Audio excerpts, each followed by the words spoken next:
What if the strongest fundamental month in Avalanche's history is actually the strongest argument against buying it?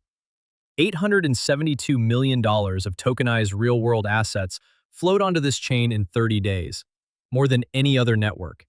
And AVAX sits around $6, flat because the market noticed something most people didn't.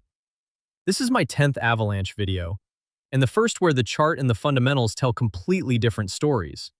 Here's the honest snapshot. AVAX broke below a falling wedge it had respected since 2021, and it's trading under every major moving average on the weekly. The Heikin Ashi Relative Strength Index printed the most oversold reading in this token's history 3 weeks ago. Meanwhile, the network keeps signing household names. Sentiment is pure fatigue. People reply to adoption news with, "and the token didn't move an inch." They're not wrong. But being right about the past and being right about the next year are two different jobs. So before the chart, let's understand why none of that adoption has paid holders yet. Start with what's real. On the real-world asset league table, Avalanche sits fifth, with $2.1 billion in distributed value across just 70 assets. Solana holds $3.3 billion, but spreads it across 697, roughly $30 million per asset. BlackRock proves it. Their treasury fund, BUIDL, holds nearly $2.9 billion, up 21% in a month, and just over $900 million of that sits on the Avalanche C chain. And the fund has around 113 holders. Total. Real allocation?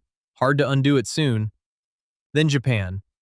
Progmat, the country's largest security token platform, just migrated over $2.7 billion of regulated securities to an Avalanche Layer 1, with transfers now 3 to 5 times faster.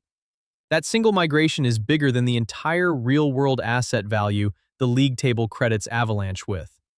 Hyundai completed its first stablecoin payments on Avalanche with Tether, a car manufacturer, not a crypto startup. FIFA onboarded over 100,000 people onto a chain powered by Avalanche for World Cup ticketing. And the C chain just printed 25 million weekly transactions, the highest since 2023. So why is the token at $6? I found some useful info on Token Terminal. Avalanche generated $6.2 million of revenue over the past year, sixth among Layer 1s. Tron did $3 billion. Trading volume is down roughly 95%. On-chain GDP, down around 72%. Active loans, down about 69%. Every fee on Avalanche is burned, so fees are the protocol's revenue. When revenue collapses, the burn becomes arithmetically irrelevant. Now connect the dots. Transactions at a 2-year high, low revenue. Daily active users around 490,000, fourth among all Layer 1s, ahead of Ethereum, yet the chain earns less than a year ago. Total value locked, $4.3 billion, and the biggest depositors are Securitize, BlackRock, and Circle. Not applications, issuers. This chain is filling with capital that parks and refuses to move. A vault, not an economy. Core developers have quietly slid to 50. The spot ETF confirms it. Net assets around 33 million. Inflows this month of exactly 0. Even the yield agrees. The deepest AVAX lending pool pays about 2%, while BlackRock's treasuries on the same chain pay 3.4, with no price risk. Which brings me to the only thing that matters. ACP67. The proposal aligns USDC and USDT as the chain's, quote, assets, then recycles 80 to 90% of the reserve yield those stablecoins throw off, with half to 3/4 going into AVAX buybacks and burns. Target: $5 billion of stablecoin supply inside 36 months. That's the hyperliquid playbook, and we all watched what that mechanic did for hype. Beside it, ACP 285 cuts the minimum consumption rate, reducing emissions to validators. One proposal manufactures demand. The other strangles supply. If it ships, every headline I just read stops being a press release and becomes a cash flow. Hyundai becomes stablecoin float. BlackRock becomes reserve yield. If it doesn't, Avalanche is just the best free infrastructure in crypto. Let's see whether the chart is pricing that. Weekly time frame. The dominant structure is that falling wedge, the orange dotted lines, running from the 2021 highs and lows. A few weeks ago, price broke below the lower boundary, and that boundary now acts as resistance, with price working just underneath it. But here's the nuance. In December 2024, this same wedge produced a deviation to the upside, a fake break that snapped straight back.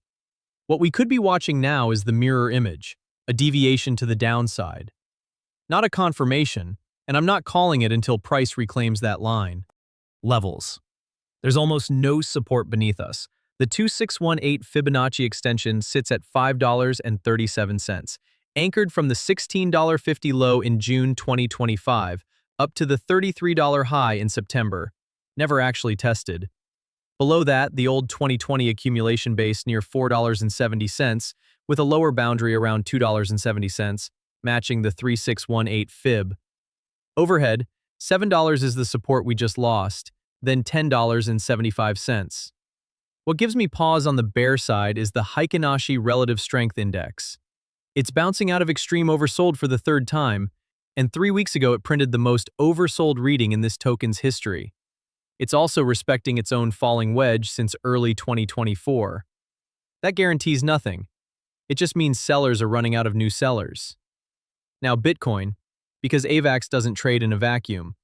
Bitcoin is fighting its own 200-week simple moving average, closing above it twice after losing it 3 weeks ago, and it's below again right now. The 55-week exponential is also about to cross under the 100-week. Last time that happened, September 2022, we got another 18% down, which from here is the low 50s. But that move had FTX attached, a black swan. Without it, Bitcoin probably holds 18,000 instead of 15. So 57,000 2 weeks ago may well have been our low. I'm dollar cost averaging Bitcoin here already, and I break down macro, Bitcoin, and Ethereum daily on my X account. So what's my strategy? I hold a long-term AVAX bag I'm not de-risking at these prices, and I'm treating this as my final accumulation zone. Position trade, 1 year minimum. For short-term traders, the invalidation zone is a weekly close below $5.37. If price reclaims that wedge, history gets loud. The 21 reclaim delivered roughly 1,460%. The 2023 reclaim, around 650%. Same logic from here to wedge resistance puts us near 250% into my third target. And I scale out rather than guess a top.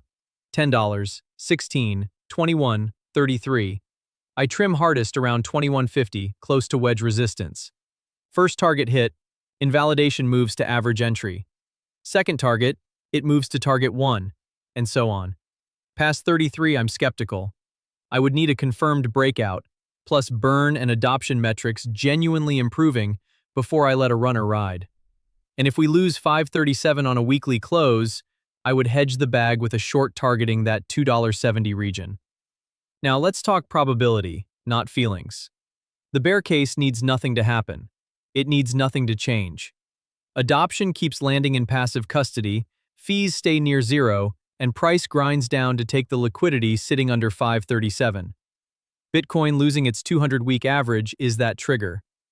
The bull case needs one event. ACP 67 shipping. That converts the best institutional pipeline in the sector into real token demand. And it's why I'm accumulating here instead of paying 30% more for confirmation later. What kills the thesis? If ACP 67 dies in governance or gets watered down until the buyback is cosmetic, the long-term bag becomes a trade, not an investment.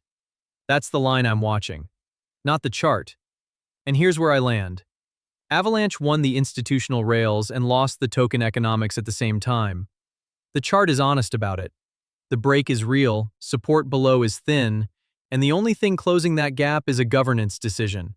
Asymmetric for patient capital. Terrible for anyone who needs to be right this month. Adoption is not value accrual. Always ask who actually gets paid. If this sharpened your thinking, please hit like and subscribe. And if you want to see how I'm executing it, my exact zones, my live portfolio, the weekly strategy calls, and the Sunday prep report, that all sits inside Pro Capital Vault. Access runs through YouTube membership. Use the join button under this video, the pinned comment link, or the QR code on screen. Once in, sync your YouTube account to Discord and every private channel unlocks. Now, one question for the comments. If ACP 67 passes, Does AVAX reclaim $10 this cycle? Yes or no? And go watch my last Avalanche video from May. This one continues that thesis. None of this is financial advice. I hold AVAX, so I'm biased. Size your own risk. Much love and see you in the next one.